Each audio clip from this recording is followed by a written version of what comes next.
অল্প কয়টা টাকা বাঁচানোর জন্য কেউ এই ধরনের ভুল কখনো করবেন না। বন্ধুগণ, আশা করি সব ভালো আছেন। এই যে দেখতেছেন, এটা আমার মালিকের বিল্ডিং। এই বিল্ডিংটা বানানোর সময় মালিকের দোষ না, যে কাজ করছে ওরে কন্ট্রাক্ট দিয়েছিল। এই কন্ট্রাক্ট দেওয়ার ফলে সে অল্প কিছু খরচ বাঁচানোর জন্য ওই যে দেখতেছেন এই জায়গাটাতে কম দামের বালু ব্যবহার করছে। এই কম দামের বালু ব্যবহার করাতে সেখানে বালুগুলো নোনাযুক্ত ছিল। নোনা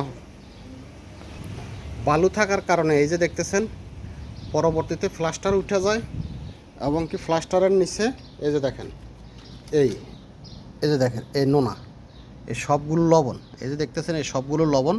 এই ধরনের লবণ দেশে বিদেশে যে কোনো জায়গাতেই ফুটে উঠবে, এতে করে আপনার বিল্ডিং অতি তাড়াতাড়ি নষ্ট হয়ে যাবে। সুতরাং দেশে বা বিদেশে যারা বিল্ডিং বানাবেন অল্প কিছু টাকার জন্য লোনাযুক্ত বালু পরিহার করে লোনামুক্ত বালু দিয়ে বিল্ডিং বানাবেন।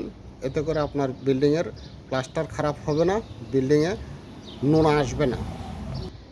এই বিল্ডিংটা এ পর্যন্ত কয়েকবার এই জায়গাটা রিপেয়ারিং করা হয়েছে, কিন্তু এই লোনামুক্ত করা যায় না। এটা একটা মারাত্মক ভুল, যার খেসারত পরবর্তীতে আপনাকে দিতে হবে। সবাই ভালো থাকবেন। আল্লাহ হাফেজ।